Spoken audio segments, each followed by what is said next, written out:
Dans la bande de Gaza assiégée, l'armée israélienne intensifie son offensive alors que le Premier ministre israélien Benjamin Netanyahou veut envoyer ses troupes dans la ville frontalière de Rafah. Les autorités égyptiennes ont menacé ce dimanche l'État hébreu de suspendre les accords de paix avec Israël. 1 million de Gazaouis ont trouvé refuge, notamment dans des abris gérés par l'UNRWA. L'Agence des Nations Unies, accusée de collusion avec le Hamas par Israël, s'inquiète de la catastrophe humanitaire à venir. Dans la ville de Dar al-Baïda, des Palestiniens enterrent leurs morts tués dans un bombardement israélien. 112 personnes ont été tuées au cours des dernières 24 heures d'après le Hamas. La branche armée du Hamas a déclaré que 2 otages étaient morts et 8 étaient gravement blessés par les bombardements des 2 derniers jours. Pour la première fois, l'OMS a pu accéder à l'hôpital Al-Aqsa de Dar al-Baïda en emportant des médicaments et matériel médical. Le dernier bilan du Hamas fait état de 28 176 Palestiniens tués dans des frappes israéliennes depuis le début du conflit.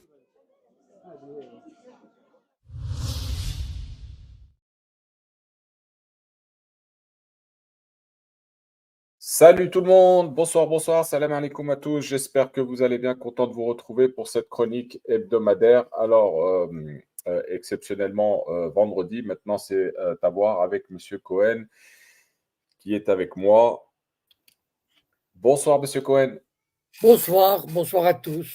Désolé pour hier, mais j'avais une émission que je ne pouvais pas décliner avec une télé algérienne, voilà.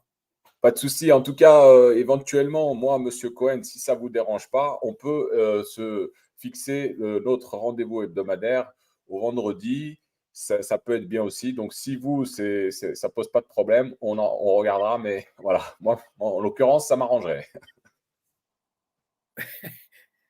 Je ne sais pas. On en reparlera, il n'y a pas de souci, Monsieur Bon. Cohen. Alors voilà, les amis, donc content de vous retrouver ce soir. Comme d'habitude, Monsieur Cohen va nous parler un petit peu, bien sûr, de l'actualité qui se déroule encore en Palestine. Vous avez pu voir les images actuellement. Les amis, comme d'habitude, vous pouvez participer, venir interagir avec nous. Donc, je mettrai le lien StreamYard dans le chat. Pour les personnes qui nous suivent sur les autres réseaux, TikTok ou autres, vous avez aussi la possibilité d'intervenir. Donc, n'hésitez pas. Pour TikTok, vous connaissez le principe. Il faut partager, tapoter les algorithmes pour attirer du monde. Je vous laisse faire. Vous connaissez la musique. Monsieur Cohen, Oui. on va commencer bien sûr sur le sujet et la petite vidéo qu'on a vue l'évolution de la situation à Rafah. Je crois que c'est une intuition, hein.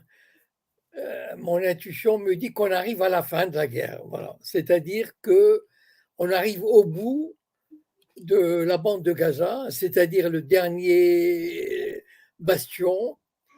Et bon, je ne crois pas que les Israéliens franchiront le pas. Ça veut dire que les Américains permettront aux Israéliens de franchir le pas d'une crise avec l'Égypte. Crise que le régime égyptien voudrait éviter, évidemment, parce que le régime égyptien n'en a rien à fiche des Gazaouis. Il faut le dire, hein, ni du Hamas, ni des habitants de Gaza. Mais il sait qu'il a une opinion publique très remontée, une opinion publique nationale, des militaires aussi qui peuvent se sentir humiliés par le comportement des sionistes. Donc, ce sont quand même des éléments importants à prendre en considération. Donc, je pense qu'on arrive à la phase ultime du conflit, c'est-à-dire, je ne crois pas. Hier, j'ai fait une vidéo où je exprimais mon opinion qu'il n'y aura pas d'embrasement général. C'est-à-dire il y a déjà 130 jours de guerre, et chaque jour on dit ça va exploser, ça va, etc. Mais ça n'arrive pas. Pourquoi ça arrive au bout? Parce que finalement, pratiquement, les Israéliens sont à la frontière égyptienne et on ne voit pas ce qu'ils pourraient faire de plus. C'est-à-dire, le risque de pousser des centaines de milliers de Gazaouis vers l'Égypte risque réellement de provoquer, malgré eux, hein, bien que la Turquie et l'Égypte ou le Hezbollah ne veuillent pas entrer dans un conflit global, je pense que malgré eux, ces pays ou ces organisations risquent d'être pris dans l'engrenage. Et je ne crois pas que Israël le veuille, et surtout les États-Unis, puisque les États-Unis entrent en période de campagne électorale, des primaires, et donc ils freineront des quatre fers. Et finalement, les Israéliens, ils auraient, enfin, presque atteint certains de leurs objectifs. Évidemment pas le nettoyage ethnique dont ils rêvaient, mais le fait de rendre la situation des Gazaouis terriblement précaire, ça veut dire le fait d'avoir détruit toutes leurs installations médicales, scolaires, universitaires, politiques, juridiques, de destruction des tribunaux, des palais de justice, des crèches, des bateaux de pêche, et le fait que, vous savez, il y a des pays comme la Turquie et l'Égypte qui disent participer à la reconstruction de Gaza. Mais la reconstruction de Gaza nécessite d'introduire des matériaux de construction. Or, entre autres, l'argent, les matériaux de construction, etc.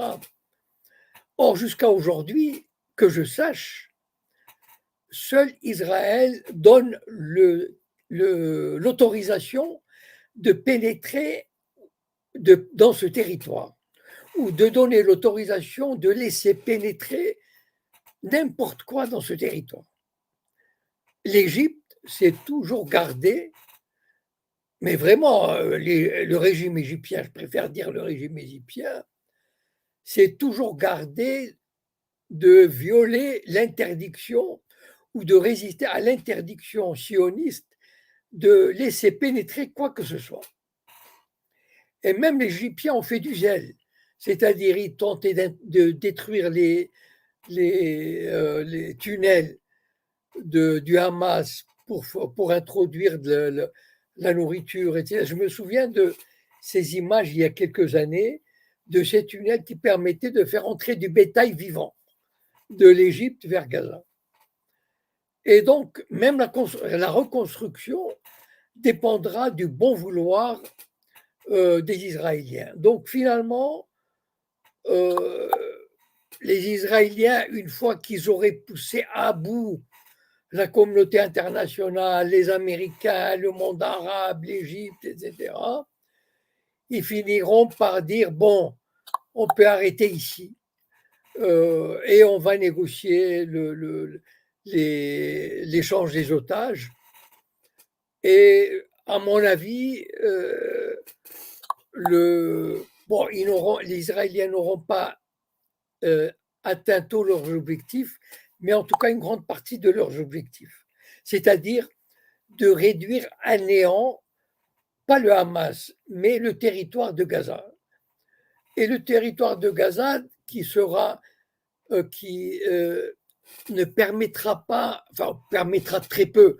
On voit mal comment des groupes de résistance pourront se développer, construire de nouveaux tunnels, faire le contrebande d'armes, etc. Et voilà. Et puis, les Israéliens ont carte blanche en Cisjordanie. Regardez ce qu'ils font, enfin, je veux dire, les assassinats, les expropriations, etc. Et ils ne voudront pas, comment dire, pousser à bout leurs partenaires américains, européens, arabes, au point de risquer le tout pour le tout et de gêner les Américains dans un conflit généralisé. Donc voilà, moi je pense qu'on est arrivé au bout. enfin au bout, c'est-à-dire il faudra attendre quelques jours ou quelques semaines. En tout cas, il est probable, je pense que le Ramadan commence vers la mi-mars et disons, et les élections américaines rentrent dans une phase, les primaires américaines rentrent dans une phase active fin février, début mars. Donc tout ça fera que on arrivera à une sorte de compromis. Voilà. Enfin, ça c'est mon intuition aujourd'hui. Voilà. Alors, Monsieur Cohen, une petite question avant de donner la parole. On a des intervenants qui sont là avec nous sur YouTube. Euh, Concernant, moi j'aimerais comprendre un petit peu parce que là, on a vu donc encore hier une incursion de l'armée israélienne dans un hôpital de Khan Younes qui soi-disant, comment dire, réfugiait du moins, cachait des otages de l'intervention du 7 octobre. Euh, donc peut-être que voilà, ils avaient des informations comme quoi il y avait des otages là-bas. Mais moi j'aimerais savoir parce que là ils sont descendus donc dans le sud à Khan Younes. Qu'en est-il aujourd'hui du nord de la bande de Gaza? Que se passe-t-il aujourd'hui? Alors, le Nord, apparemment, enfin, de ce que je sais, hein, moi je ne suis pas vraiment un spécialiste et je n'ai pas d'informations fiables ni précises. Alors, il semble que le Nord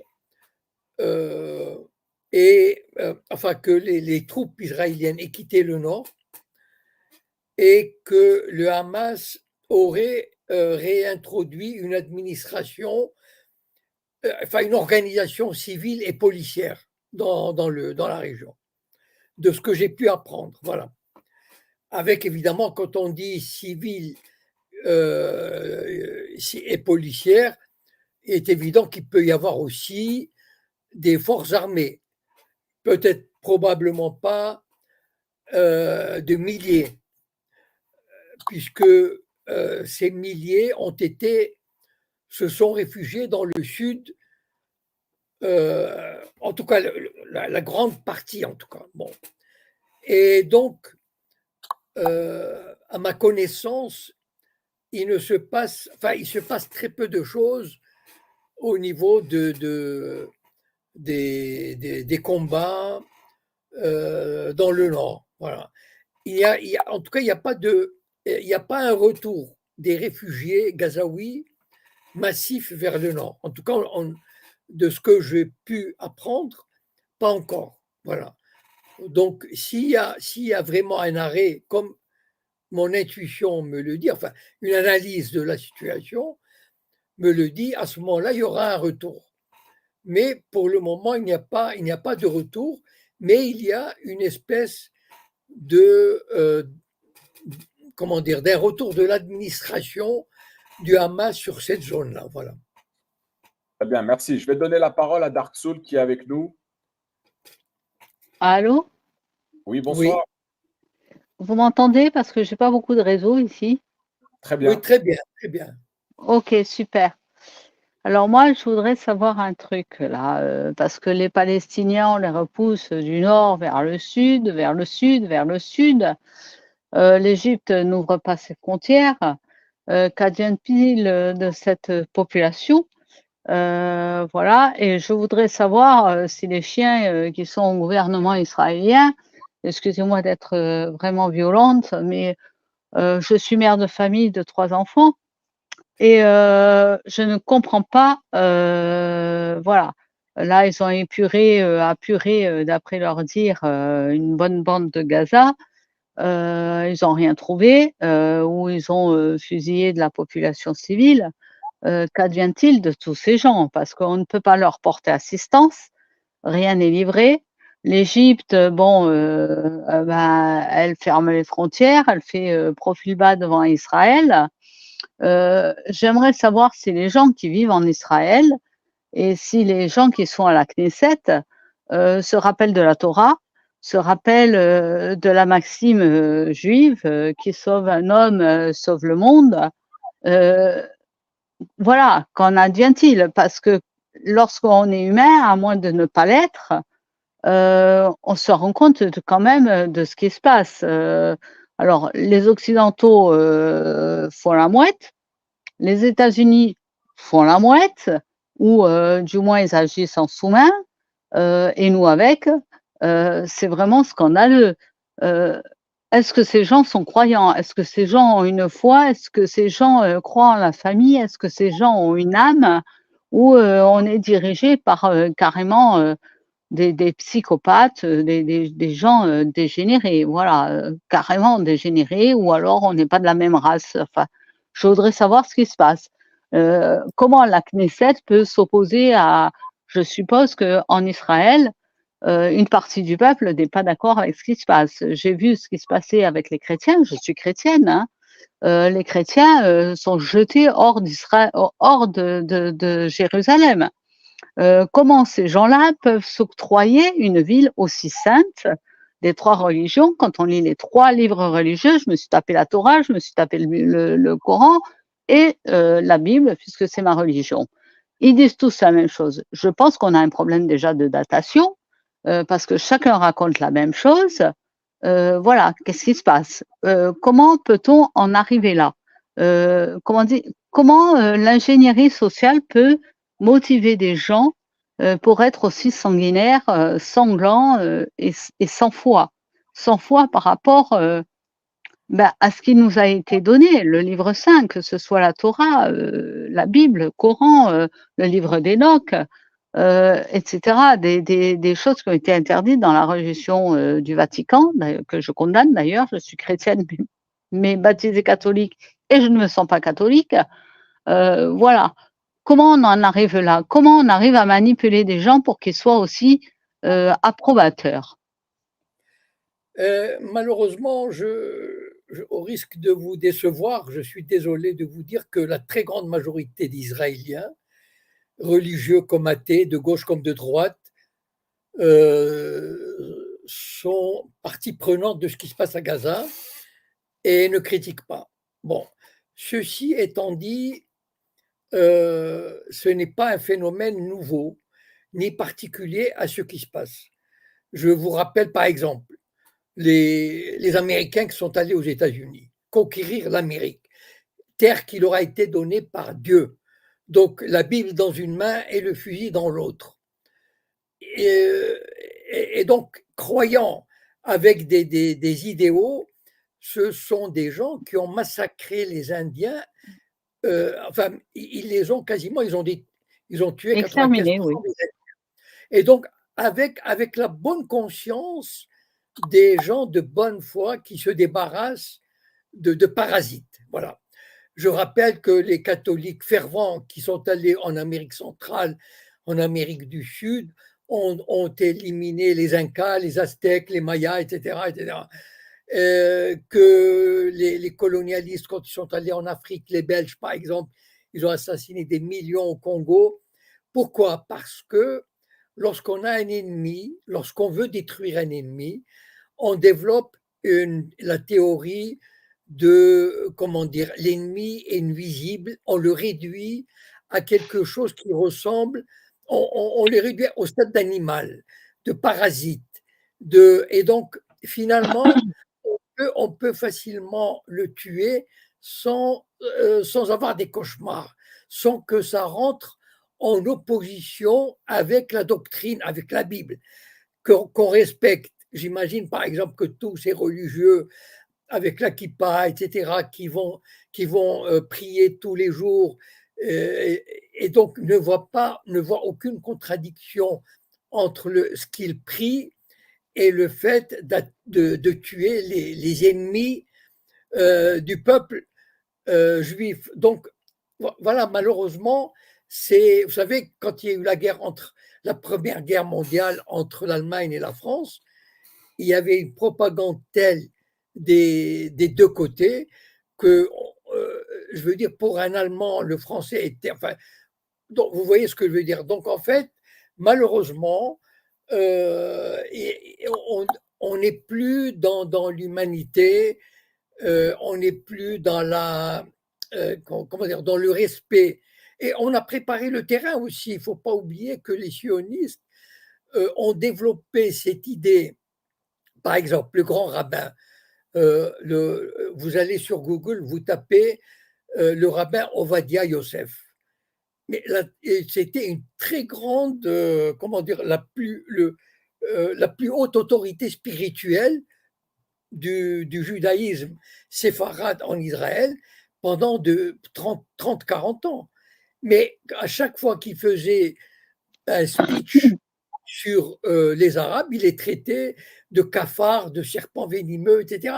Donc en fait, moi je connais la mentalité israélienne parce que je suis allé souvent là-bas. Donc en fait, un gamin israélien à 5 ans, quand on lui dit un Arabe, c'est pour lui, tuer un Arabe, c'est pas, ou un Palestinien, ça revient au même, c'est quelque chose qui est presque salutaire. Voilà.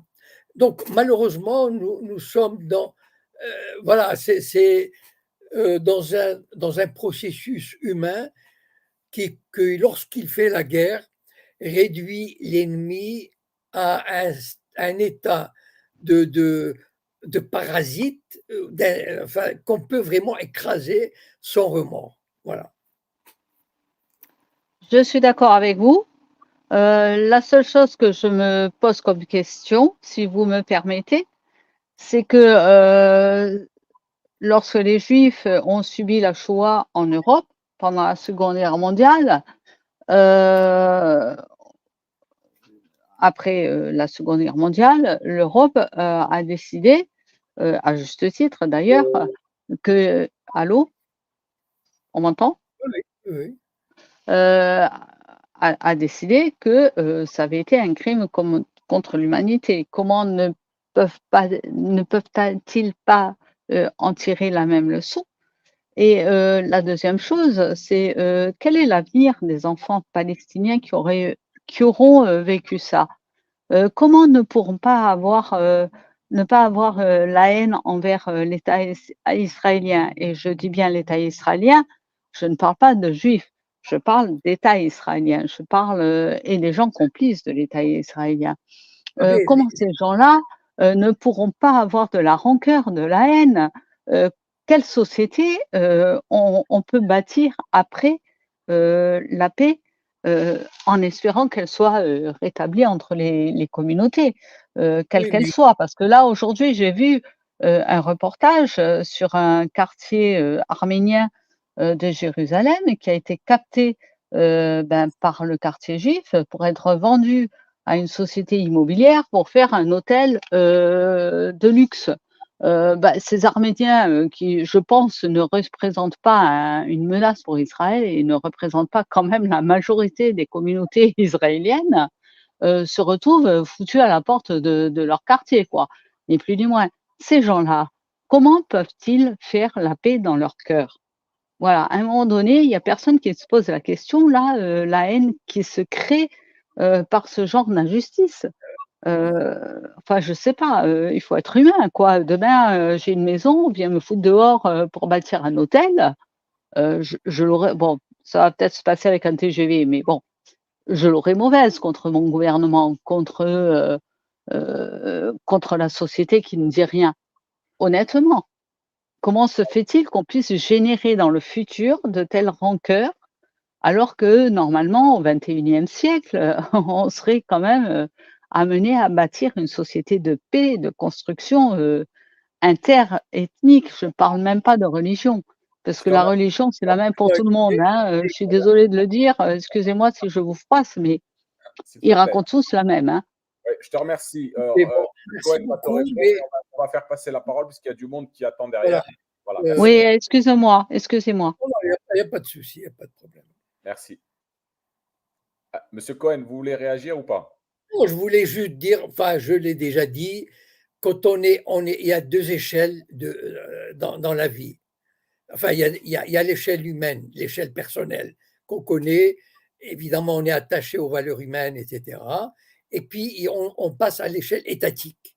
Et là, la raison d'État, elle détermine, elle s'en fiche. Regardez par exemple ce qu'on a fait en Irak. On a tué 1 million d'Irakiens parce que l'État profond américain voulait mener une certaine politique. Voilà. Et donc, on n'est plus, on sort du cadre de l'humain, et ça, on peut pas comprendre. C'est comme ça a toujours été comme ça. Les États ont toujours fonctionné comme ça. Je vous renvoie à la vidéo que j'ai faite avec Tariq Ramadan et le général de Lavarde sur la chaîne de Eric Montana, où on a parlé de ce problème. Et donc, voilà, on est à une autre échelle et malheureusement, c'est la réalité internationale. Voilà, on n'y peut rien. Ça nous dépasse. Très bien. Alors, Merci, M. Cohen. Alors, avant de donner la parole à Golpis qui est avec nous sur YouTube, j'ai Gilles, donc sur TikTok. Tu es là, Gilles? Bonsoir. Alors, on ne t'entend pas très bien. Ton micro, s'il te plaît. D'accord, là c'est mieux? Vas-y. D'accord. Eh bien, déjà, pour commencer, c'est toujours un plaisir de retrouver Monsieur Cohen. Vraiment, vous faites un travail extraordinaire. J'ai eu l'occasion de regarder toutes vos vidéos. Ça fait presque de 8 ans que vous interpellez sur les Sayanim, sur l'entité sioniste et sur le danger qu'elle représente. Alors, Gilles, peux-tu nous dire déjà d'où tu nous parles, s'il te plaît? Oui, je parle depuis la Guadeloupe. Voilà, c'est ça. Département français d'outre-mer dans les Antilles françaises. Voilà, je t'en prie, vas-y, continue. D'accord. Donc, moi, je ne serai pas long. Monsieur Cohen, j'ai vu votre vidéo avec Tariq Ramadan, le général Delaware et Eric Montana. Et j'invite tout le monde à aller voir parce que c'est 2 heures d'explication. On ne peut pas être plus clair.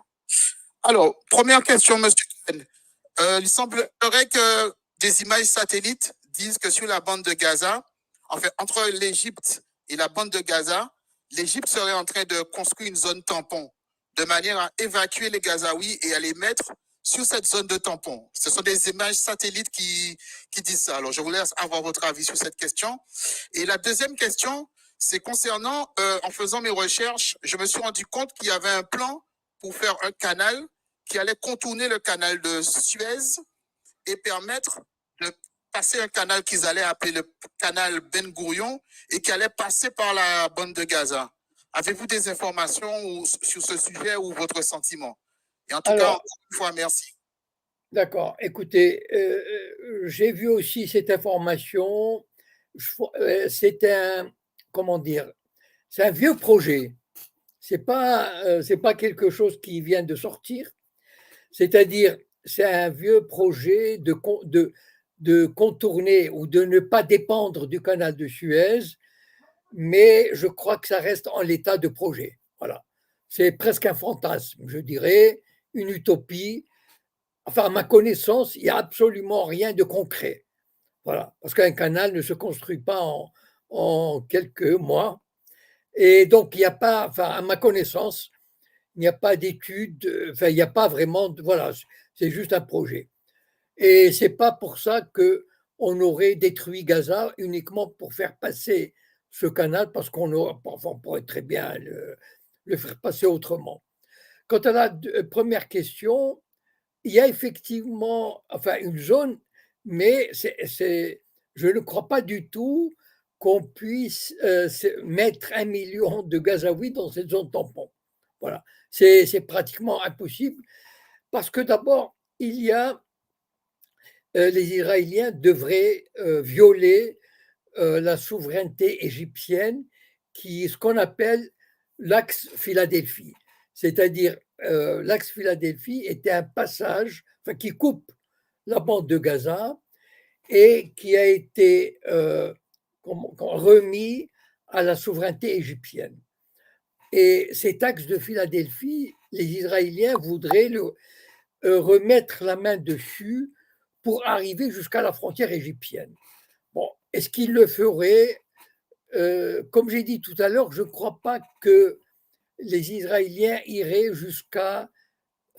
pousseraient trop loin jusqu'à provoquer une étincelle qui provoquerait une conflagration. Voilà, c'est pour ça tout à l'heure j'avais dit en commençant que je crois, enfin c'est mon intuition, que le conflit allait à son terme. Bien sûr, ça ne veut pas dire que les Israéliens vont s'arrêter aujourd'hui. Même s'ils savent que ça peut s'arrêter dans une semaine ou dans 3 semaines, ils vont essayer de tuer le maximum de personnes, de détruire le maximum de choses, etc. Je veux dire, c'est dans leur attitude, c'est dans leurs objectifs. Mais ils n'iraient pas jusqu'à pousser 1 million de gens dans une espèce de détroit d'un kilomètre de large sur 12 kilomètres de long, sans rien. Je ne pense pas qu'ils iraient jusque-là. Voilà. Très bien, merci Monsieur Cohen. Je vais donner la parole à Golpiz. Bonsoir Wari, bonsoir Monsieur Cohen, bonsoir aux éditeurs d'Altitude. Moi, en fait, j'aimerais revenir avec Monsieur Cohen justement sur le rôle de l'Égypte, parce que vous avez parlé de, comme vous savez, il y a une offensive de Tsahal qui se prépare sur Rafah, qui est frontalière à l'Égypte. Et vous avez parlé aussi du fait que le gouvernement israélien veut contrôler justement l'axe de Philadelphie, qui est à la frontière avec l'Égypte. Mais en même temps, on apprend qu'il y a une construction dans le Sinaï d'un camp, dans une zone fermée pour accueillir en fait des réfugiés gazaouis. Donc, est-ce que vous pouvez nous... En fait, j'ai entendu cette nouvelle enfin, moi, ce que j'ai entendu, c'est que ils auraient construit un camp, vous préparez un camp pour 100 000 réfugiés. Est-ce que c'est vrai? Je ne sais pas. De toutes les façons, moi, je pense que les Gazaouis, les Israéliens ont réduit les Gazaouis à un tel état de dénuement, de pauvreté, de destruction, que même quand il y aura un arrêt, une espèce d'armistice ou un arrêt des combats, les Européens ou les Égyptiens, sous la pression internationale, sous la pression israélienne, feront des gestes humanitaires, je mets ça entre guillemets, des gestes humanitaires pour accueillir, sans que ce soit une espèce d'exode massif des Gazaouis qui ressemblerait à un nettoyage ethnique, mais permettre à des dizaines de milliers ou à quelques dizaines de milliers de Gazaouis de sortir de Gaza et de rejoindre soit un camp de transit égyptien, soit des pays européens, soit le Canada, etc. Je pense que les Israéliens ont fait en sorte, toutes ces destructions ont un sens. C'est-à-dire de rendre, entre autres, d'abord de terroriser les Gazaouis, les Palestiniens de Gaza, et en même temps de rendre le territoire inhabitable, en tout cas pour une grande partie des Gazaouis, de manière à rendre, un geste de rendre humanitairement parlant le départ de quelques dizaines de milliers de Gazaouis possible, probable et même souhaitable. Voilà. Ça ne sera plus un exode, ça ne sera plus un nettoyage ethnique, mais ça serait comme rendre service à des Gazaouis qui n'ont rien, qui sont démunis de tout et qui ne refuseraient pas l'asile en Espagne, en France, au Canada ou en Australie, etc. Donc, à mon avis, c'est ça le plan cynique des Israéliens qui expliquerait toutes ces destructions. Mais ça, excusez-moi, mais ça veut dire que, est-ce que vous pensez qu'il peut y avoir un coup d'État, parce que là on voit quand même par exemple dans des villes comme Tel Aviv, il y a des Israéliens qui manifestent pour forcer Netanyahou à négocier avec le Hamas par rapport à leurs otages. Il peut y avoir un coup d'État militaire contre lui, par exemple, en Israël? Contre Netanyahou, justement, par exemple. Non, non, je suis désolé, vous ne connaissez pas la société israélienne. Okay. D'accord. Non. Vous m'entendez? On n'est pas dans, je sais pas, non, il peut y avoir des désaccords, mais je l'ai souvent dit, Netanyahou n'est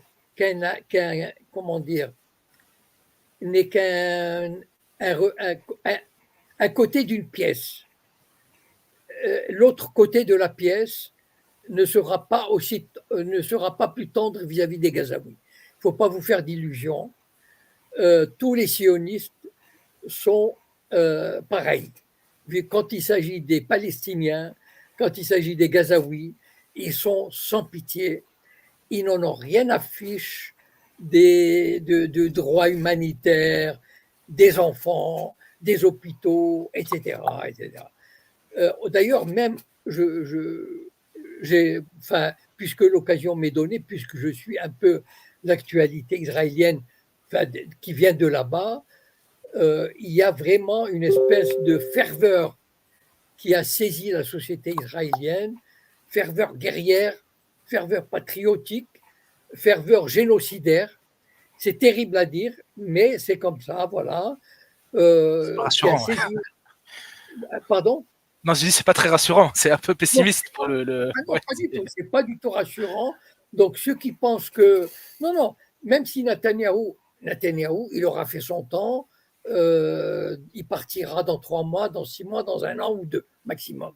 Donc, mais ceux qui viendront après ne seront pas différents. Voilà.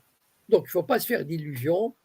Israël est parti dans une espèce de délire messianique, génocidaire, expansionniste, fasciste, qui est absolument terrifiant. Et donc tout ce qu'on voit à Gaza, tout ce qu'on voit en Cisjordanie, c'est vraiment reflète une évolution désespérante de la société israélienne. Il n'y a plus rien à attendre de cette société. Parce que par exemple, ouais.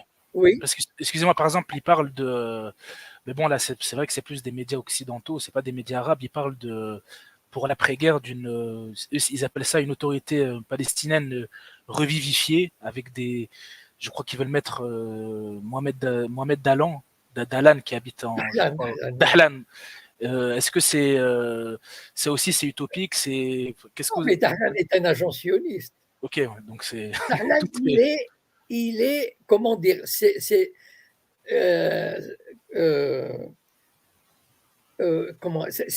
l'homme des sionistes. Pire que Abbas. Voilà. Ah oui, le rêve des Israéliens, c'est de mettre Dahlan. Voilà. Ce sont donc parce que Dahlan, c'est vraiment, ils mettront jamais Barghouti. Voilà. Là, Barghouti, oui. Là, si on met Barghouti, c'est un vrai nationaliste, c'est un vrai opposant, etc. D'ailleurs, le Hamas demande la libération. Il demande la libération de Barghouti. Alors que Dahlan, c'est l'homme des Israéliens. Voilà. C'est quasiment, c'est le rêve. Parce qu'il fera tout ce que les Israéliens lui demanderont de faire. Alors, merci à toi, Golpiz. Merci, tu peux rester avec nous. Il y a encore d'autres intervenants. Je vais donner la parole à Laurent, qui est un petit peu pressé avec nous sur TikTok, et je reviendrai vers Jeff après. Merci à toi, Laurent. Bonsoir, Jacob. Bonsoir. J'ai écouté avec attention votre intervention. Vous m'entendez bien, Jacob? Oui, très bien, oui. Vous savez, dans le judaïsme, on dit...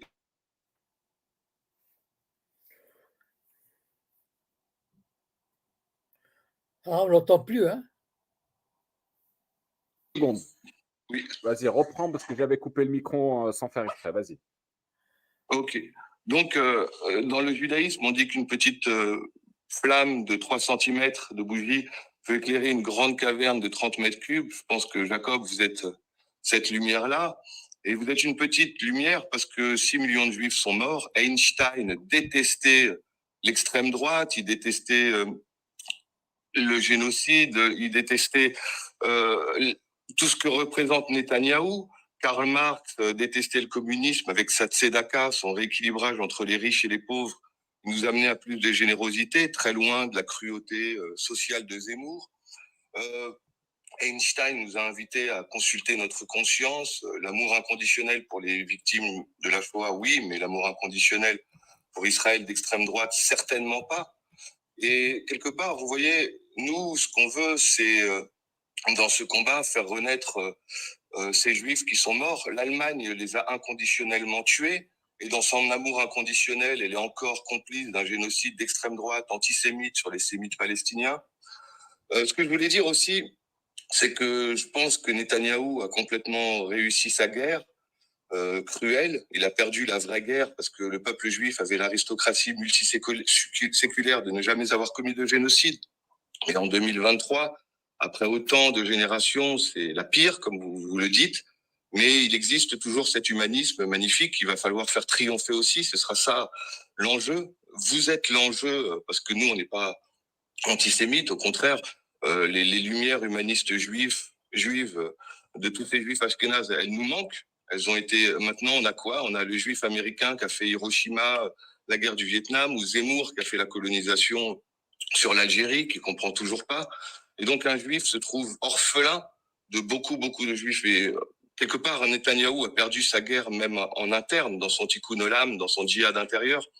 Mais on voit aussi qu'il a gagné la guerre militaire, parce que quand il a détruit 60%, alors que c'était une capacité d'accueil de 250 000 personnes, ils étaient déjà 1,4 million, et qu'aujourd'hui, comme vous le dites si justement, ils vont médiatiser à fond le départ des gens, et puis ils vont bombarder le reste de loin en pilonnant, sans perdre de gens. Pourquoi? Parce que ils disaient hier que c'était le Hamas, et on sait que c'était des humains. Ils disent aujourd'hui que c'est le Hamas et c'est des humains normaux, des civils. Et demain, quand les gens seront sortis, ils diront encore plus que c'est le Hamas. Et il y a 1400 milliards de gaz offshore au large de la bande de Gaza. Avec la guerre en Ukraine, ils désarment Poutine et donc l'Iran et donc le Hezbollah et donc la Palestine. Et en plus, il augmente par 10 le gaz. C'est 14 000 milliards de gaz. Et j'ai fini en disant que derrière les guerres américaines, on a toujours l'odeur du sang, l'odeur du crime, mais aussi l'odeur du gaz et l'odeur du pétrole. Et Biden est très opportuniste parce que, je finirai là, Bush détruit tout ce qu'il y a autour, Obama finit le boulot, il finit le stock, il finit avec la bombe Moab, qui est d'une bombe nucléaire quasi à 70% comme Hiroshima, mais propre. Ensuite, Trump va ramener les troupes et il va tout simplement réarmer le stock. Et Biden, là, il le redispatche en Ukraine et ça fait sauter le navire amiral russe, ça fait sauter leur œil parce qu'ils viennent d'avoir leur avion. Et aussi, Biden est complètement, il oublie les prénoms.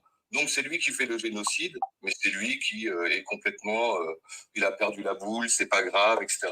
Je pense qu'il a gagné cette guerre, que la bande de Gaza, ils vont médiatiser le départ au maximum. Et même, pour finir, ce sera Zemmour qui dira doit-on ou pas accueillir les Palestiniens. Ce sera ça le débat ignoble. Je vous remercie, Jacob.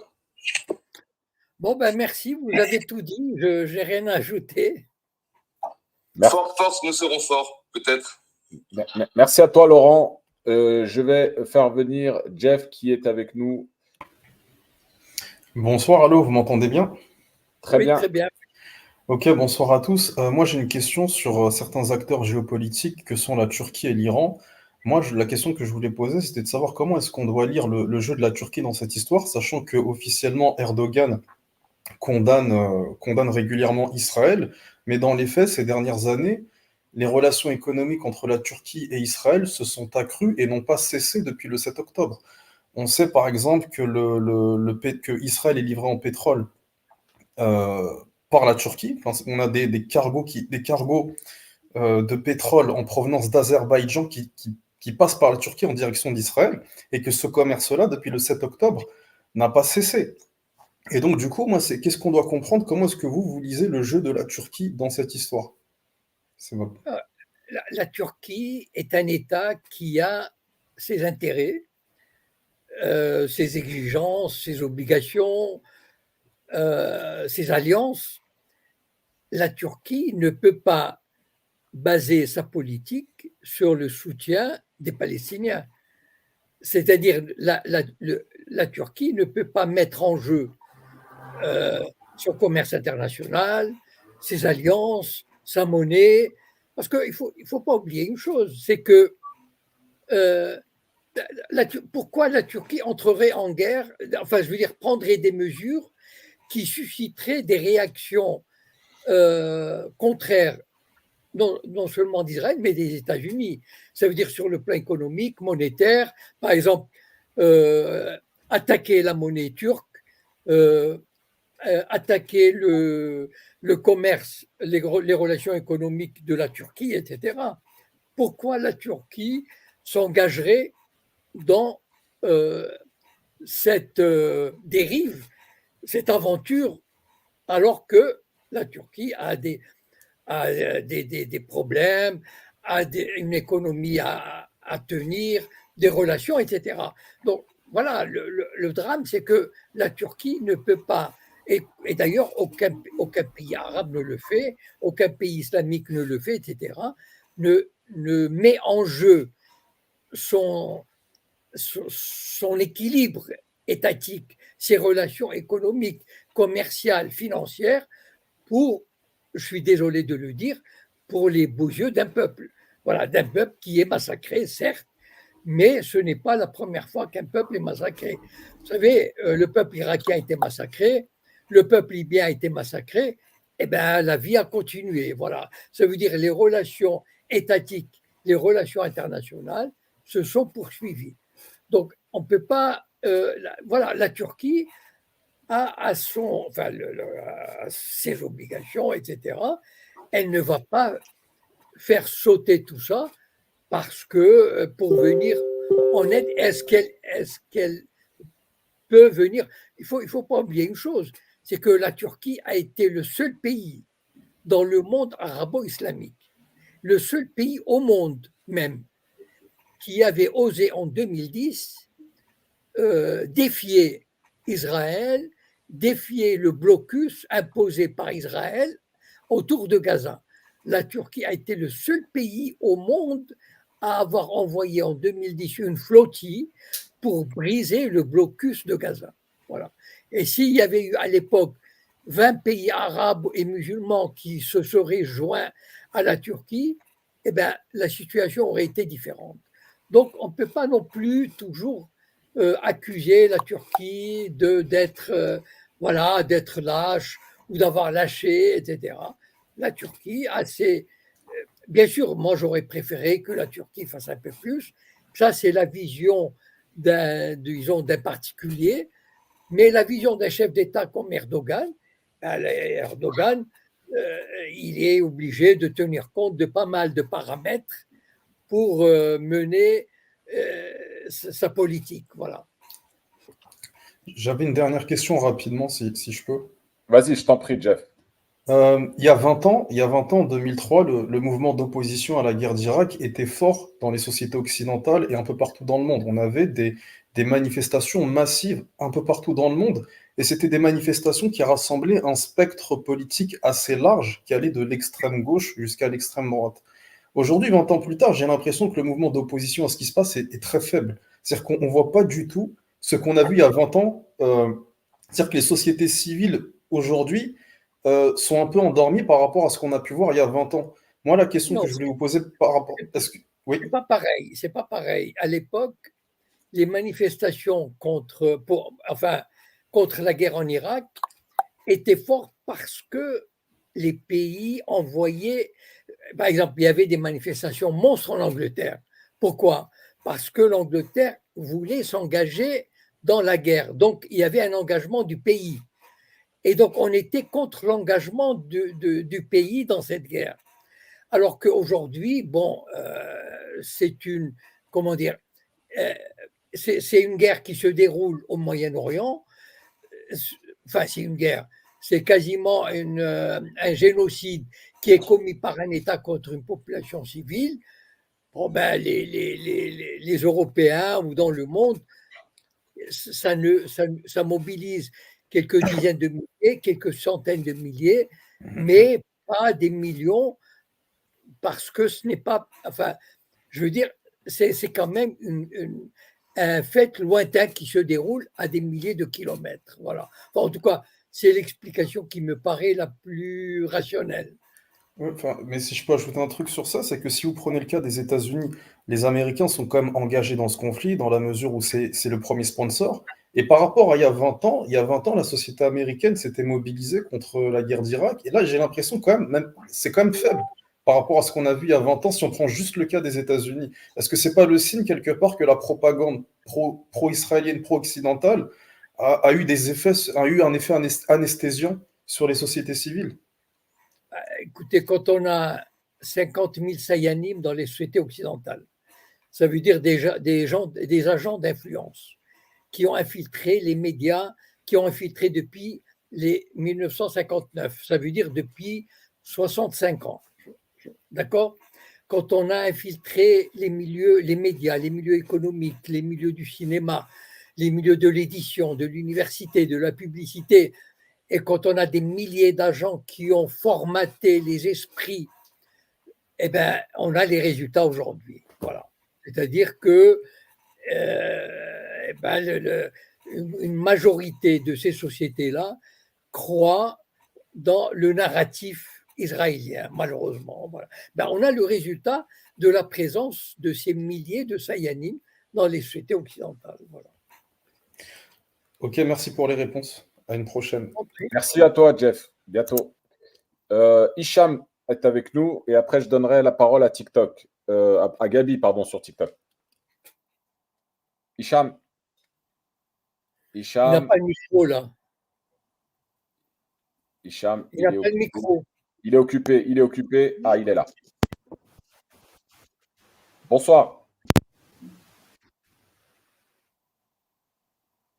On ne vous entend pas.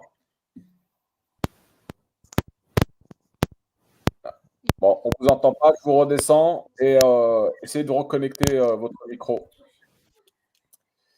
Alors, je vais donner la parole à Gabi. Gabi, sur TikTok, tu m'entends? Bonsoir, Altitude. Bonsoir, Monsieur Cohen. Bonsoir. Bonsoir. Tout d'abord, Monsieur Cohen, je profite de l'occasion qui m'est donnée ce soir par Altitude et je l'en remercie pour vous remercier de tout ce que vous faites depuis tant de temps et vous dire que je suis admirative de votre cause et pour vous dire en fait l'équivalent pour moi et sur une autre cause et Monsieur Stéphane Hessel et je vous mets au même rang tous les deux et je vous en remercie, j'en profite. Merci beaucoup, monsieur. J'avais une question, en effet. Monsieur Cohen, si nous devons parler d'après en restant dans l'espoir que nos frères palestiniens puissent quelque peu rester sur leur terre, comment voyez-vous l'après? Je m'inquiète, moi, aujourd'hui, de voir des voix dissonantes. Je m'explique. D'un côté, le Fatah, de l'autre côté, le H. Qui se seraient alliés à d'autres mouvements. Comment voyez-vous l'après, Monsieur Cohen? Parce que j'ai envie de parler d'espoir et j'aimerais savoir comment vous considérez ceci. Je vous remercie. Moi, je le vois très mal, l'espoir. C'est-à-dire, très sombre. Pour les Palestiniens, malheureusement, enfin, je veux dire, c'est la réalité, en tout cas telle qu'elle m'apparaît. C'est-à-dire que d'abord, les Palestiniens sont livrés à eux-mêmes, c'est-à-dire, je ne vois pas le soutien, un soutien fort qui viendrait de l'extérieur, à part verbal, et ça ne nourrit pas son homme et ça ne le défend pas. Et donc, ils sont livrés à un ennemi terrible, irréductible, cynique, diabolique, qui est l'ennemi sioniste, qui a juré leur perte et qui systématiquement, depuis des décennies maintenant, fait en sorte de briser la résistance palestinienne, de les humilier, de les écraser, de les renvoyer. Et voilà, et donc tout ce qu'on voit aujourd'hui, et la division avant, il n'y avait pas de division, il y avait un seul peuple palestinien. Et ce sont les Israéliens qui ont réintroduit le Hamas par la bande de Gaza pour diviser le peuple palestinien. Et malheureusement, il y a une autorité palestinienne qui, bon gré mal gré, qu'elle le veuille ou non, de toutes les façons, elle n'a pas le choix. Soit elle disparaît, soit elle se soumet à son maître sioniste. Et donc, malheureusement, c'est un étranglement progressif ou un exode, etc. Et voilà, je ne sais pas comment. J'ai vraiment du mal à le dire, mais malheur aux vaincus. Voilà, c'est-à-dire que le peuple palestinien va rejoindre, comme le peuple juif pendant un certain temps, comme d'autres peuples, comme le peuple arménien à une certaine époque, comme le peuple kurde, par exemple, à qui on a promis en 1918 un État indépendant et qui a été trahi par les puissances occidentales, comme les peuples indiens. Enfin, malheureusement, ils font partie de ces peuples que l'histoire a trahis et qui se sont retrouvés sans défense devant des ennemis ultra puissants et irréductibles. Et voilà, malheureusement, je ne vois pas d'où le salut peut venir pour le peuple palestinien. Voilà. Sincèrement, je ne vois pas d'où le salut peut venir. Alors, merci à toi. Si je peux me permettre juste un complément, serait-ce à dire, Monsieur Cohen, que vous ne croyez pas à la solution, ne serait-ce qu'à la solution à deux États, si ce n'est au recouvrement de l'État palestinien en sa totalité? En tout cas, pour le moment, j'y crois pas. La solution à deux États, je l'ai souvent dénigrée, je la dénigre depuis des années. Au contraire, la solution à deux États a été inventée par les sionistes pour effacer tranquillement et sans dommage ce qui reste du peuple palestinien. Quant à la Palestine, c'est possible. Enfin, je veux dire, il y a une possibilité que dans 10, 20 ans ou 30 ans, le régime sioniste disparaisse et que la Palestine revienne, la Palestine historique, arabe, etc. Ça, c'est pas du tout exclu. Ça me paraît beaucoup plus probable, enfin en tout cas, il y a plus de chances qu'il y ait ça plutôt que la solution à deux États. Voilà. Après, moi, qui peut dire ce qui va se passer dans 10 ou 20 ans? Franchement, je n'en sais rien. Mais en tout cas, le régime sioniste est là pour rester, en tout cas, un bon bout de temps, avec son, comment dire, avec son extrémisme, son fascisme, son idéologie génocidaire. Et malheureusement, on l'a vu, hein, je ne vois pas ce qui peut l'arrêter dans son délire. Voilà. Alors, merci. Merci. Pardon, merci à Gabi. Alors, il y a pas mal de monde. Je vais donner la parole. Merci beaucoup. Merci, Monsieur Cohen. Merci, Altitude. Merci, mon frère. Merci beaucoup pour tout ce que tu fais pour la cause palestinienne et donner la parole à un homme dont les analyses sont Alors, si je peux me permettre, Gabi, le live est diffusé sur YouTube et la chronique hebdomadaire, on l'a fait depuis plus d'un an avec Monsieur Cohen. Donc, n'hésitez pas à vous abonner à la chaîne YouTube Altitude et vous pourrez revoir l'émission en rediffusion. Voilà, merci à toi, Gabi. Avec grand plaisir. Merci beaucoup. Merci, Monsieur Cohen. Bonne soirée. Merci. Alors, avant de donner la parole à HK qui est avec nous sur TikTok, je vais donner la parole à Hichem qui avait un problème de son tout à l'heure. Hicham, ton micro. Oui. Ah, voilà, on vous entend. Allez-y. Ok, j'ai l'impression qu'il y a un délai. Est-ce que vous m'entendez toujours? Très bien. Super, super, je suis contente parce que ce n'est pas la première fois et ça ne marche jamais. Bonsoir à vous, bonsoir Walid, bonsoir Monsieur Cohen et tous les auditeurs. Je vais commencer par une information. Je ne sais pas exactement, mais vu la réponse que vous avez donnée tout de suite là, je vais commencer par cette information-là.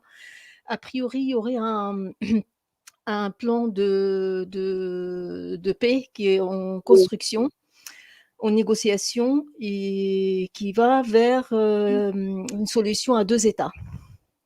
Qui, a priori, je sais, monsieur, votre réaction, monsieur Cohen, j'ai eu la même et c'est pour ça, en fait, je voulais parler de ce sujet-là. Et il y a eu un article sur Le Parisien, mais ça semble quelque chose de très sérieux, mais nous savons très bien, avec les sionistes et les Américains, s'ils n'ont pas d'intérêt, ce n'est pas sérieux. D'une part. D'autre part, on parle de l'évacuation, le plan de Premier ministre, je n'ai pas envie de dire son nom, qui veut pousser la population dans un état lamentable humainement à évacuer ailleurs pour gagner des terres. Il ne va pas emmener la terre dans sa tombe. quand on dit que l'Égypte ne veut pas, les autres pays arabes ne réagissent pas, moi je pense qu'ils ont raison, même si c'est malheureux à dire, ils ont raison parce que, les Palestiniens qui vont sortir de la Palestine, ils n'y reviendront pas, d'une part, et d'autre part, je sais pas, il est tellement imprévisible et tellement effrayant et tellement sauvage que prendre le risque, que ça soit les Arabes ou même d'autres comme la Turquie ou n'importe, c'est un embrasement et c'est une catastrophe pire encore derrière, je crois. Et il l'a cherché, nous l'avons bien vu, qu'il a provoqué tout le monde autour, il l'a cherché. Et quelqu'un qui cherche, pour moi, il a un doigt pointé sur un bouton. Ça, il ne faut pas lui donner cette possibilité-là. Là, pour moi, les Arabes, ils ont gagné sur ce coup-là parce que malgré tout le malheur que ces hommes et ces femmes et ces enfants vivent sous nos yeux tous les jours, malgré ça, ils ont gagné. Ils ont gagné la paix du monde et la paix pour tout le monde. Maintenant, pour revenir à ce plan de paix et tout ça, admettons que ça soit vrai, admettons que ça mette une solution de comment dire, tampon, peut-être là qu'il existe, mais pour moi l'intérêt il est plus dans la condamnation la crainte de la condamnation de Netanyahou par la Cour internationale de la justice. Mais admettons que tout ça soit vrai et que ça aboutisse à cette solution-là. Sincèrement, moi, je ne crois pas que les Palestiniens trouveront la paix juste comme ça sur un traité ou sur un accord sur papier. Je ne le crois pas du tout. Et j'aimerais avoir votre avis, s'il vous plaît. Alors, Merci à toi, Hicham. Alors, effectivement, ces derniers jours, il y a un branle-bas de combat. On dit que, ça y est, les Américains vont profiter de cette circonstance historique extraordinaire pour trouver une solution définitive et la création d'un État palestinien avec le soutien d'Arabie Saoudite, etc. Bon, ben, voilà, bon. Eh bien, écoutez, moi, j'y crois pas du tout. D'abord, méfiez-vous beaucoup des Américains et des Européens. Ce sont vraiment des alliés indéfectibles et inconditionnels d'Israël. Donc, quand vous entendez un dirigeant européen ou américain dire « Oh, c'est pas bien, c'est un génocide, il faut sauver etc. » Bon, c'est le moment de créer un État, on va interdire la vente d'armes à Israël. Enfin, c'est du bullshit. C'est juste pour caresser, pour dire aux Arabes, voilà, on essaye de faire quelque chose pour vous. Voilà, on essaye d'être équilibré, etc. Il faut savoir une chose.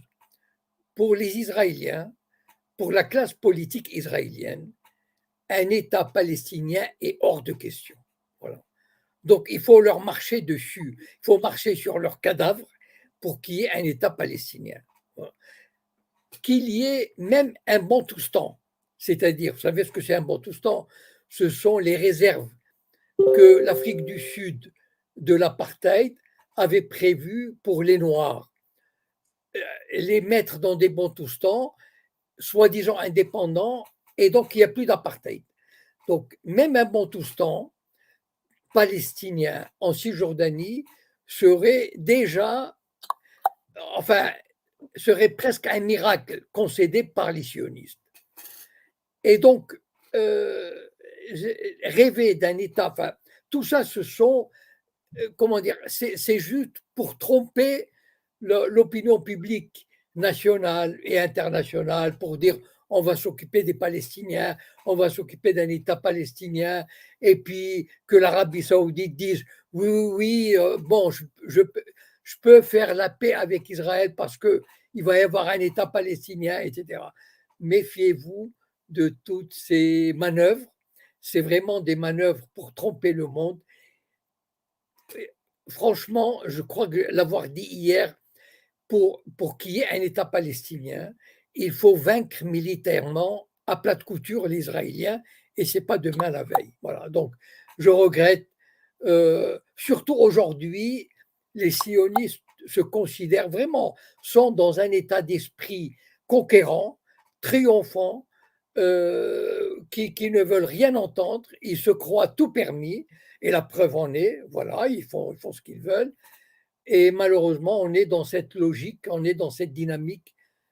Voilà, je ne vois pas une solution pacifique. Il faut se méfier des discours, surtout venant de la part des Américains et des Européens et des Saoudiens, qui sont totalement pro-israéliens. Merci, M. Cohen. Alors, on arrive bientôt au terme de l'émission. Pour les autres Oui. intervenants, s'il vous plaît, essayez d'être concis, comme ça, M. Cohen se donnera la peine de vous répondre. Je vais donner la parole à HK sur TikTok. Pardon.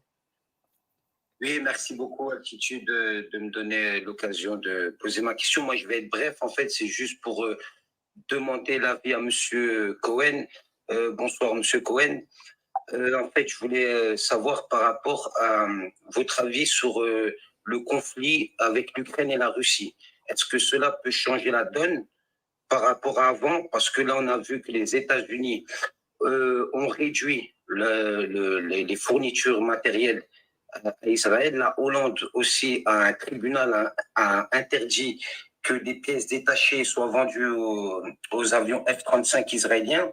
Et on sait que principalement, l'aviation, la force israélienne repose sur leur aviation. Et aussi que c'est officiel, l'Arabie Saoudite a refusé de normaliser avec l'entité sioniste tant qu'il n'y a pas un retrait de l'armée israélienne sur le territoire de Gaza, et aussi qu'il y avait une solution.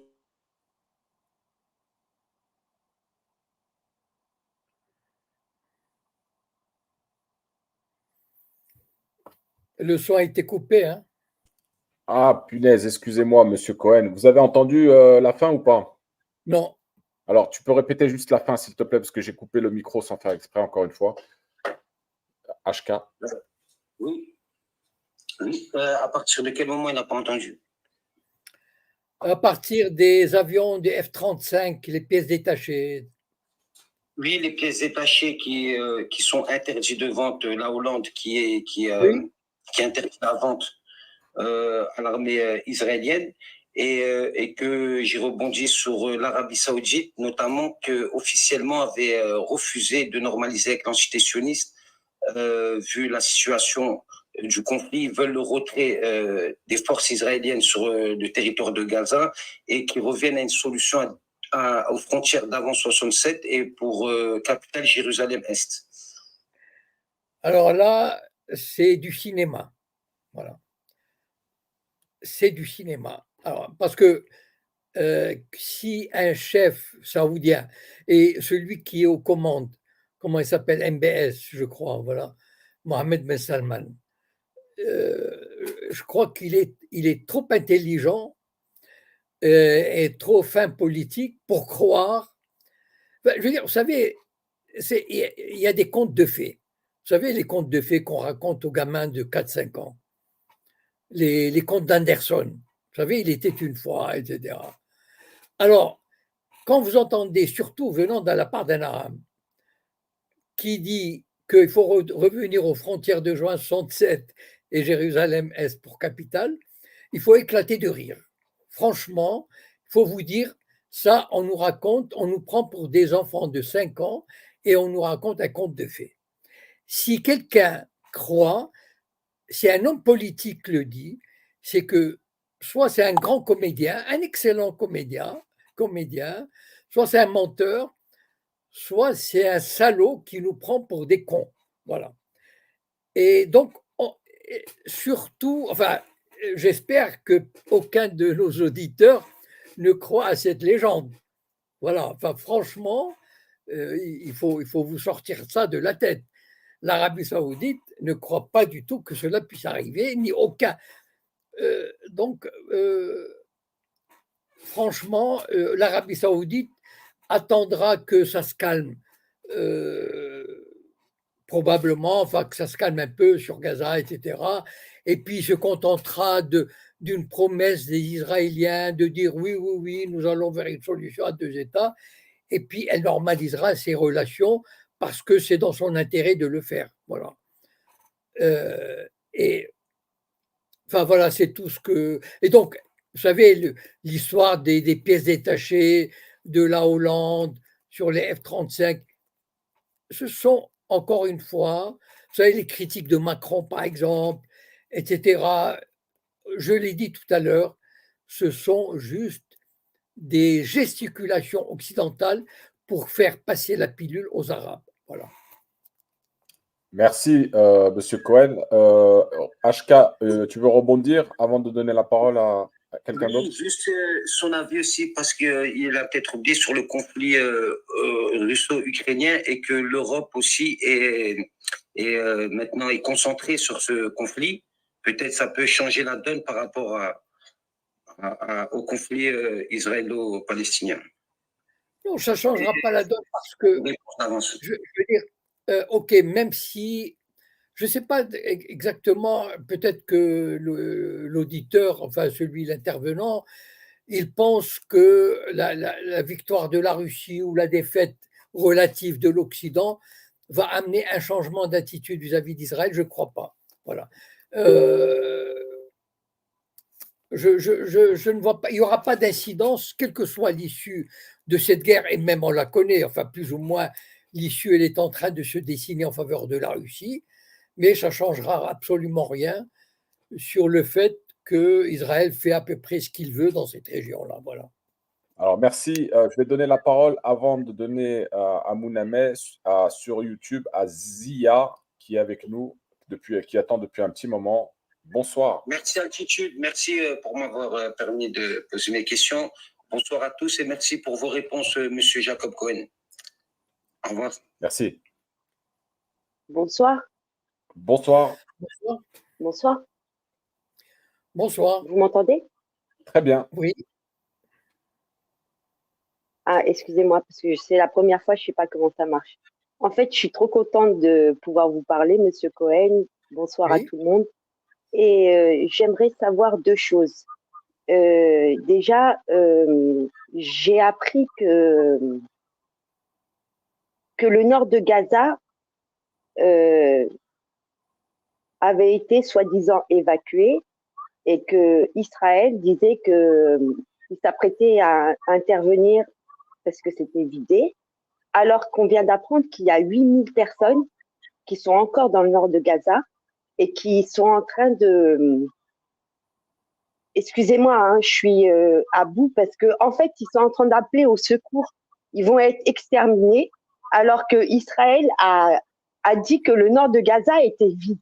C'est pas vrai. Il y a 8000 personnes qui sont bloquées, qui n'arrêtent pas d'appeler à l'aide. Et apparemment, ils n'ont pas moyen de bouger. Je comprends pas comment ça se fait qu'en fait, on les laisse pas se évacuer complètement, qu'on les a bloqués en fait comme pris au piège, des petits bouts par petits bouts à des endroits. On le sait de toute façon que c'est un génocide, c'est sûr et certain. J'aimerais aussi vous dire, en fait, moi, j'ai une histoire assez bizarre parce que il m'est arrivé quelque chose en 2004. Je suis algérienne. Je suis née en France, mais mes parents sont rentrés en Algérie dans les années 86. Et j'ai vécu la décennie noire en Algérie. Pour de bon, et j'étais adolescente et je l'ai vécu pendant 8 ans. Et j'étais dans la ville où tout a commencé en fait en Algérie.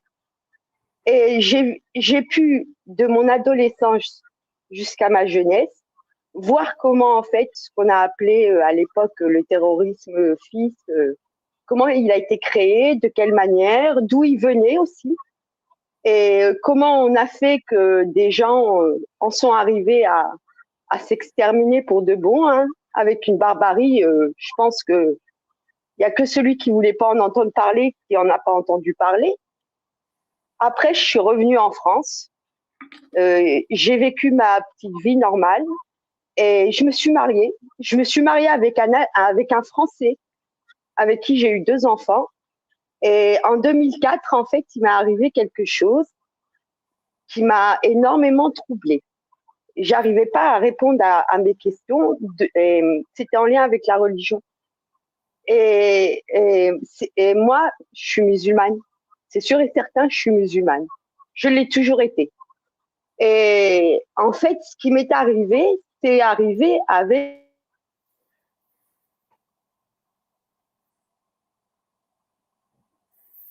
On n'entend plus rien. Excuse-moi, Zia, je t'ai coupé le micro, mais il faut que tu ailles directement au but parce qu'on est en fin d'émission et il y a encore une ou deux personnes avant de finir l'émission derrière toi. Donc, essaye d'être concise, pose ta question à M. Cohen et on va donner la parole à quelqu'un d'autre derrière. Merci. Je te remets le micro. C'était juste une question, Monsieur Cohen. Juste une question. Pendant plus de 15 ans, j'ai cherché à comprendre ce qui m'était arrivé. J'ai changé de département parce que quelque chose me disait qu'il fallait que je parte d'Europe complètement. Ayant des enfants, j'ai pas pu m'éloigner de trop loin. J'ai pas voulu aller voir un imam. Peut-être que j'aurais dû parce que par rapport à ce que j'avais vécu, j'avais peur. Un prêtre, j'ai essayé de discuter, mais ça m'a apporté rien du tout. Au final, j'ai cherché à avoir un rabbin, mais je connaissais rien en fait et j'ai rencontré un rabbin qui m'a fait peur. Il m'a fait peur et ça fait déjà 7 ans qu'il m'a raconté une histoire telle qu'elle est en train d'arriver aujourd'hui, où est-ce qu'il m'avait dit qu'en fait, ils avaient 280 têtes nucléaires dirigées sur le monde entier. Et quand il m'a raconté ça, il se sentait en sécurité. Ça veut dire que tout ce qu'il m'a raconté, pour lui, il est en train de le raconter à un compatriote, en fait. D'accord. Parce que j'avais découvert que ma mère était descendante d'Hébreux, mais convertie à l'islam. Et que pour lui, je venais lui raconter quelque chose qui était en commun, quelque chose qu'on avait en commun. Et quand il m'a dit ça, en fait, tout ce qu'il m'a raconté est en train d'arriver. Et je me dis, quand on voit ce qui se passe avec tous les pays du monde, de quelle manière ils se prosternent devant cette entité sioniste fasciste, je me dis, c'est parce qu'en fait, il les menace avec quoi? Une dette et des armes nucléaires qui sont positionnées sur les capitales du monde. Alors, j'aimerais savoir, en fait, si mon sentiment est complètement un sentiment, comme on a voulu me le faire comprendre, propre à moi, ou si c'est quelque chose qui est, en fait, je sais pas, moi, je sais même pas, en fait, quoi comprendre, parce que moi, dans ma tête, quand je vois ce que les Arabes font, et personnellement, pour moi, l'Arabie Saoudite, c'est le Quraysh. Quraysh un jour, Quraysh toujours. Et que je vois, en fait, de quelle manière les choses se passent, je me dis que, en fait, tout ce que j'ai compris en 2004 qui m'était arrivé, c'est ce qui est en train de se passer. Et que les Arabes qui disent que, en fait, quand je dis les Arabes, je veux dire les musulmans qui disent que l'Yom al-Qiyamah, c'est l'Yom Nhalil Palestine, Jibel Istiqlal Taha, c'est la fin du monde. Je me dis, qu'est-ce qu'il y a à comprendre là? Qu'est-ce qu'il y a à comprendre dans le sens où les musulmans, comment ça se fait qu'ils... Merci à toi, Zia. Je suis désolé.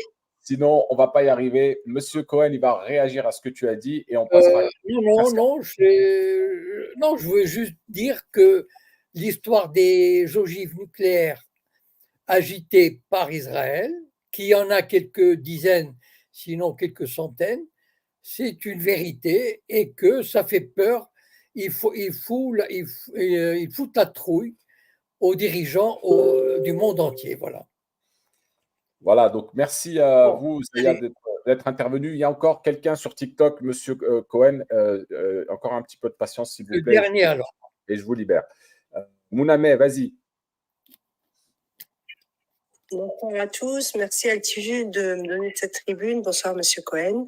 Alors moi, j'ai 2 questions et ça va être des questions très simples et sans aucune invective ou procès de ma part. Moi, je vous suis depuis temps, bien avant votre arrivée sur TikTok chez Monsieur Altitude. Alors la première, c'est comment on peut savoir aujourd'hui que vos convictions sont réelles de par votre nom? Je ne vous juge pas, je ne vous apprends rien des saïms et des infiltrations, surtout en France aujourd'hui, qui est le berceau européen du sionisme.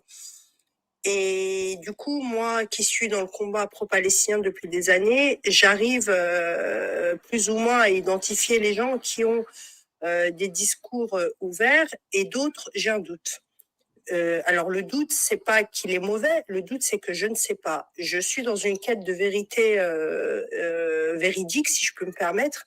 Et du coup, je me permets de vous poser la question, de vous dire, moi j'entends vos discours, vous allez dans la vérité la plus totale pour nous qui sommes du côté de la vérité, indépendamment de nos croyances et de notre appartenance religieuse. Mais moi, je veux être sûre que ce que vous dénoncez aujourd'hui est la vérité. Je ne vous dis pas que vous avez la possibilité. Vous avez une autre question ou bien je peux répondre? Allez-y, répondez, M. Cohen. Elle vous posera la deuxième question après. Mounameh, il faut essayer d'être court parce qu'on va faire Alors, restez dans votre doute. Voilà. Je n'ai rien, je n'ai pas de certificat d'authenticité à montrer. Vous faites ce que vous voulez. Voilà, vous croyez pas, vous doutez pas. Je n'ai rien à dire là-dessus. Voilà. Deuxième question. D'accord. Il n'y a pas de problème. Quelle est votre indignation la plus grave? L'indignation la plus grave pour vous, quelle est-elle? Je ne comprends pas. La question, Mounameh, tu peux préciser un peu, s'il te plaît? En fait, lui, M. Cohen, qu'est-ce qui est pour lui hors du commun ou l'âme de l'ordre de l'âme ne colle absolument pas? Si vous deviez aujourd'hui vous indigner face à quelque chose d'impensable pour vous, quel serait il y a quelque chose qui, disons, qui m'indigne, si on veut, c'est pas vraiment le verbe, mais c'est la connerie humaine. Voilà. C'est-à-dire que pour moi, l'humain est un fils de pute, est un connard. Non, je suis désolé, hein.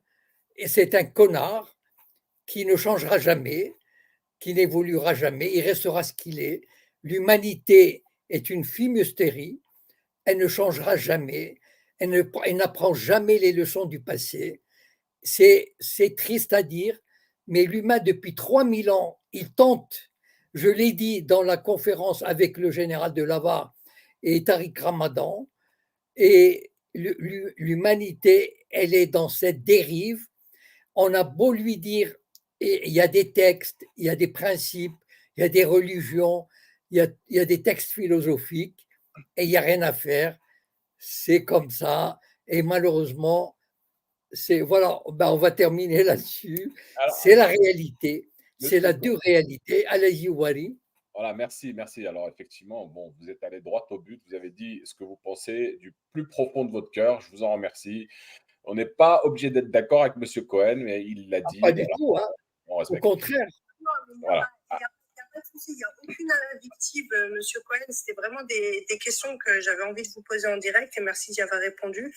Donc, en fait, il n'y a pas de solution au sauveur dans votre discours et c'est très triste parce qu'aujourd'hui, on est encore là et on a envie de se battre, on a envie de vaincre l'ignominie et à travers...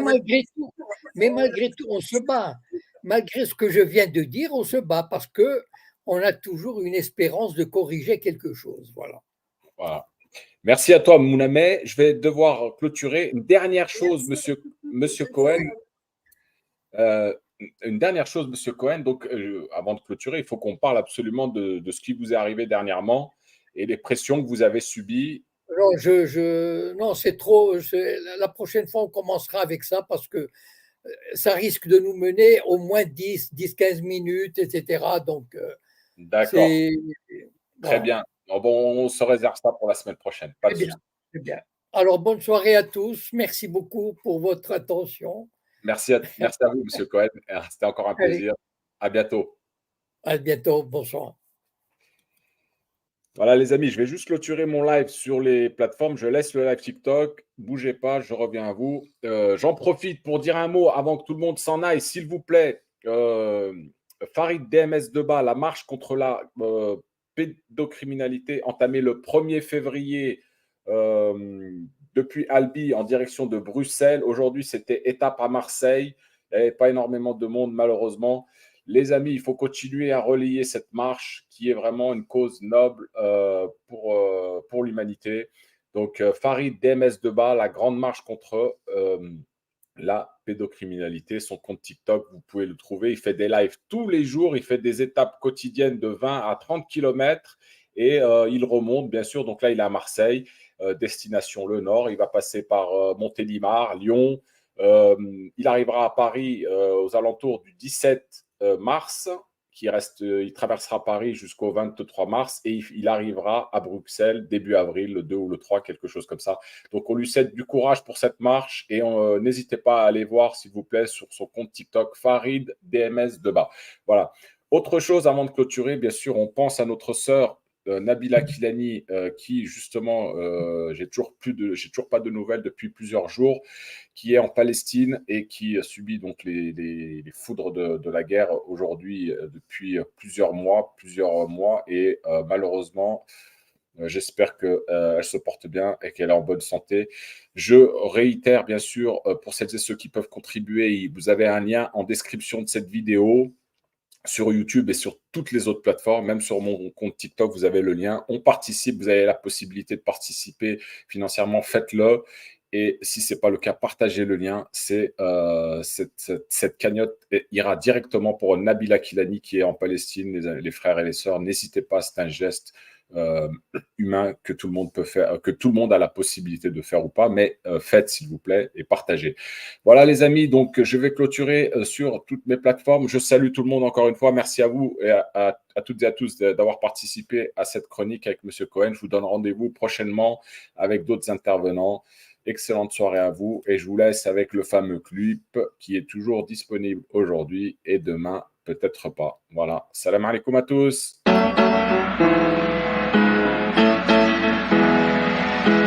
Eh ma chérie, écoute ça. Franchement, je pense que là, il y a un potentiel à tube. C'est vrai qu'elle est bien l'instru. Faudrait juste que t'écrives un truc un peu plus consensuel et que pour une fois tu fasses pas trop long. Bonne idée ma chérie, je vais essayer. Si le César de Polanski te choque, t'es antisémite. Et si tu sais ce que fait BlackRock, t'es antisémite. Tu critiques le pouvoir des banques, t'es antisémite. Tu penses que les médias nous mentent, t'es antisémite. Si t'es pas fan de BHL, antisémite. Tu boycottes Israël, antisémite. Si toi aussi tu comprends rien à ce que raconte Meyer Habib, si t'aimerais bien qu'on déploie des casques bleus en Palestine. Ici et antisémite. Antisémite. Antisémite. Antisémite. Antisémite. Antisémite, carrément antisémite. Antisémite. Si t'es patriote en Europe, t'es antisémite. Si t'en as marre de leur guerre propre, t'es antisémite. Tu veux la justice pour Gaza, t'es antisémite. T'as des questions sur la Shoah, t'es antisémite. Tu sais qui gérait l'esclavage, t'es antisémite. Si quand tu vois Patrick Cohen, tu dis les chambres à gaz quand même dommage. Il n'est pas seulement antisémite, il est négationniste. Quenelle dans le fion du système, t'es antisémite. Et si t'espères qu'un jour on libérera Jérusalem, antisémite. T'es gilet jaune, t'es antisémite. L'impunité de Jack Lang, le pédo t'étonne, t'es antisémite. Antisémite.